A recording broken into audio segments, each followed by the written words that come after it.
नमस्कार।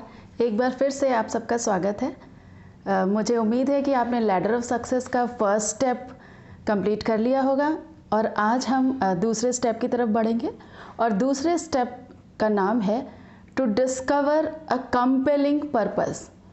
Compelling purpose का मतलब है कि ऐसी वजह जो आपको विवश कर दे, आपको मजबूर कर दे कि जो लक्ष्य आपने तय किया है उसको आप पूरा कर लें।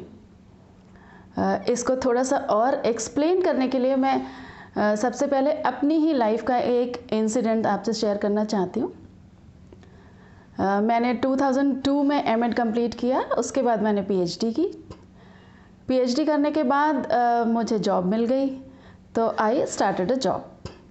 इस सारे क्रम में कहीं भी मुझे नेट एग्ज़ाम क्लियर करने की ज़रूरत नहीं पड़ी, ना ही मेरी कोई इच्छा थी और ना ही कभी ऐसा कुछ डिस्कस हुआ किसी के साथ कि मुझे कर लेना चाहिए। पर तभी अचानक कुछ साल बाद मैं किसी एक ऐसे व्यक्ति से मिली जिन्होंने मुझसे सिर्फ एक लाइन कही। उन्होंने कहा, अरे आपने अभी तक नेट ही क्लियर नहीं किया।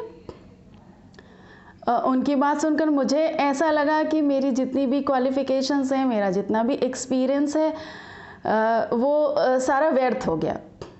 उस पर उन्होंने एक क्वेश्चन मार्क लगा दिया। ऐसा लगा उस वक्त एक पल के लिए कि धरती फट जाए और मैं उसमें समा जाऊं।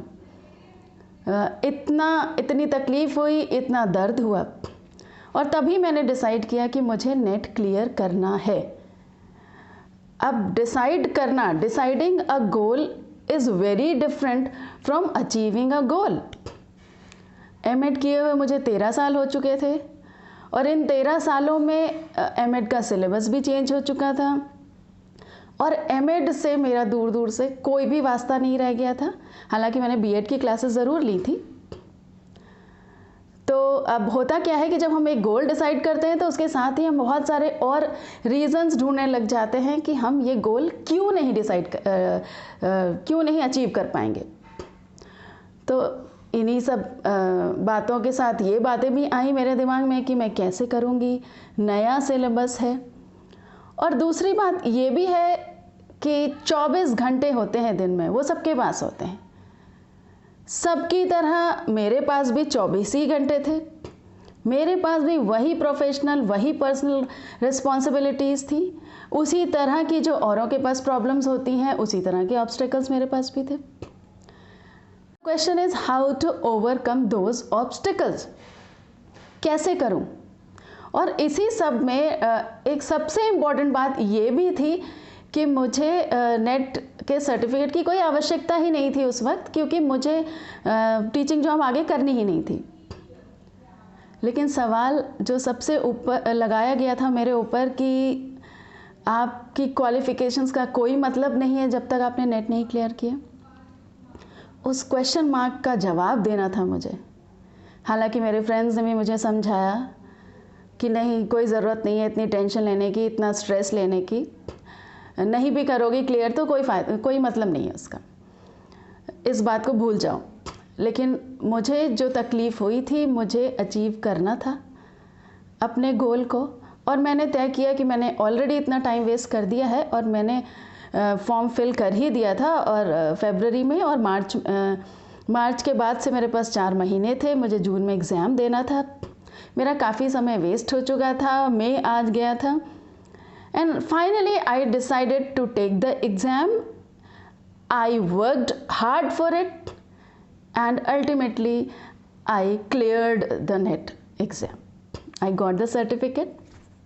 तो यहाँ पे मैं एक बात ये कहना चाहती हूँ कि जो गोल डिसाइड करना तो इम्पॉर्टेंट है ही, साथ ही ये भी ज़रूरी है कि गोल को अचीव करने के क्रम में जितने भी ऑब्स्टिकल्स आते हैं, उन ऑब्स्टिकल्स को दूर करने के लिए आपका जज्बा होना बहुत ज़रूरी है। वो जज्बा जो आपको विवश कर दे, वो वजह ढूंढनी पड़ती है। मेरे पास वजह थी कि मुझे जवाब देना था जो मेरे ऊपर क्वेश्चन मार्क लगा था। तो वो वजह, उस वजह को ही हम कहते हैं कंपेलिंग पर्पस। ये पर्पस जो हमें चलते रहने पर मजबूर करता है। वो पर्पस सबका डिफरेंट हो सकता है, जैसे मेरे केस में डिफरेंट था, आपके केस में कुछ और हो सकता है, किसी और के केस में कुछ और हो सकता है। लेकिन सबसे ज़रूरी है कि हम उस वजह को ढूंढें जो वजह हमें अपने गोल को अचीव करने के लिए ज़रूरी है। और वो वजह ढूंढने के लिए हमें अपने अनकॉन्शियस माइंड तक जाना पड़ता है, क्योंकि वहीं पर हमारी दमित इच्छाएं होती हैं जो अवेयरनेस में नहीं होती, जो कॉन्शियस माइंड में नहीं होती। जब हम उन्हें ढूंढ लेंगे तब हमें अपने गोल को अचीव करने से कोई नहीं रोक सकता। तो आज हम स्टेप 2 पर की ओर आगे बढ़ेंगे, जो कि है to discover a compelling purpose. तो हम अपने पर्पस को जानने के लिए कुछ हमें एक्टिविटीज़ करनी होंगी। तो वो एक्टिविटीज़ मैं स्टेप वाइज आपको बताती हूँ, आप उन एक्टिविटीज़ को कर लीजिए और आपको अपने गोल को अचीव करने से कोई भी नहीं रोक सकता।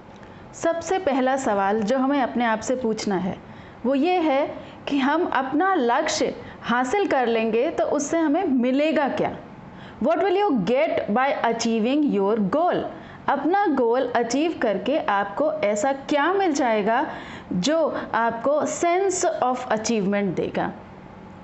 तो इसके लिए जो सबसे पहली एक्टिविटी है वो एक्टिविटी है make a list of beneficiaries. जैसा आप सब जानते हैं कि मनुष्य एक सामाजिक प्राणी है और समाज में हर व्यक्ति जो भी करता है उसका प्रभाव दूसरे व्यक्तियों पर अवश्य पड़ता है। तो अब आपको काम ये करना है कि उन लोगों के नाम ढूंढने हैं जो आपके लक्ष्य हासिल करने से प्रभावित होंगे या यूं कहें कि लाभान्वित होंगे। जैसे आपके माता पिता, आपके भाई बहन, दोस्त या कोई रिलेटिव या आपके टीचर्स हो सकते हैं, अगर आप मैरिड हैं तो हस्बैंड या वाइफ, या आपके बच्चे, या कोई भी ऐसा व्यक्ति जो आपके लिए बहुत इम्पोर्टेंट है। तो इन सभी व्यक्तियों के आप एक कॉलम में नाम लिखेंगे और इन सभी लोगों में जो सबसे इम्पॉर्टेंट पर्सन है वो आप खुद हैं। तो सबसे पहले you are suppose to write your own name, आप अपना नाम लिखेंगे और इन सारे लोगों के आप क्रम वाइज एक नाम लिख लेंगे। सीक्वेंस कोई भी हो सकता है, वो आप पर निर्भर करता है, इसमें सीक्वेंस की कोई आवश्यकता नहीं है। तो 2 कॉलम्स आप बनाएंगे। पहले कॉलम्स में you have to write down the names of the beneficiaries, जितने भी मैक्सिमम पॉसिबल बेनिफिशियरीज होंगे उनके नाम आप लिखेंगे। और अब आते हैं हम दूसरी एक्टिविटी पे। दूसरी एक्टिविटी है right the impact for each beneficiary. जो भी लाभार्थी हैं, जितने भी आपके लाभार्थी हैं, उन सभी लाभार्थियों ने आपके लक्ष्य हासिल करने के क्रम में खुद क्या अचीव किया या करने वाले हैं। तो आपको पॉइंट वाइज लिखना होगा कि जितने भी आपके बेनिफिशियरीज हैं, जितने भी लाभार्थी हैं, उनको आपसे क्या क्या फ़ायदा होगा जो आपके लक्ष्य से संबंधित है। ये काम आप कंप्यूटर पे भी कर सकते हैं। तो अब इसमें होता क्या है कि जैसे आपके पेरेंट्स हैं, आप अगर अपना गोल अचीव कर लेते हैं तो जो खुशी आपको मिलेगी आपके पेरेंट्स को भी मिलेगी। हो सकता है उन्हें ये लगे कि आप में सेंस ऑफ रिस्पॉन्सिबिलिटी आ गई है, आपको सेटिस्फाइड देख के वो खुश हो सकते हैं, आपको जॉब मिल जाएगी इस बात से भी वो खुश हो सकते हैं, आपकी फाइनेंशियल स्टेटस में वृद्धि होगी इसको भी जान के वो खुश हो सकते हैं। ऐसे बहुत सारे कारण हो सकते हैं, ऐसे जो बहुत सारे, जैसे हमने पहले भी बात की कि जैसे दमित इच्छाएं हमारी हो सकती हैं, वो आगे निकल के आ सकती हैं। तो इसके लिए आप चाहें तो अपने बेनिफिशियरीज से बात भी कर सकते हैं, ब्रेनस्टॉर्मिंग कर सकते हैं, जिससे आपको पता चल जाए कि वो आपके बारे में क्या सोचते हैं या आपके पर्टिकुलर गोल से संबंधित उनकी क्या आशाएं हैं, उनकी क्या उम्मीदें हैं। तो ये सारी चीज़ें आपको पॉइंट वाइज तो ज़रूर लिखनी है, लेकिन मैक्सिमम पॉसिबल जो बेनिफिट्स हैं वो आपको लिखने पड़ेंगे। तो अब इसके बाद जो लास्ट स्टेप आता है या लास्ट एक्टिविटी कहें, वो है to discover the deepest reason for achieving this goal. और वो रीज़न एक ही रीज़न होगा, लेकिन वो डीपेस्ट है, आपके कहीं अनकॉन्शियस माइंड में दबा हुआ है, उसको बाहर निकालना है। तो इसके लिए आपने जो लिस्ट तैयार कर ली है उसकी एनालिसिस आपको करनी होगी। इसके लिए आप चाहें तो किसी की मदद भी ले सकते हैं, ब्रेनस्टॉर्मिंग किसी के साथ कर सकते हैं, और इस डिस्कशन के थ्रू आपको वो वजह मिल जाएगी जो आपको कभी भी बीच में रुकने नहीं देगी, क्योंकि गोल अचीवमेंट के रास्ते में बहुत सारे ऑब्स्टिकल्स आते हैं और हमें उनको दूर करना है। तो उनको दूर करने के लिए आपको ये काम करना बहुत ज़रूरी है। तो अब आपकी डायरी में ये सेकेंड स्टेप भी कंप्लीट हो जाना चाहिए। फर्स्ट स्टेप आप ऑलरेडी कर चुके होंगे, सेकेंड स्टेप आप कर लीजिए। जब तक कि हम थर्ड स्टेप पर आते हैं तब तक के लिए ऑल द बेस्ट विशेस है मेरी आपके साथ। धन्यवाद।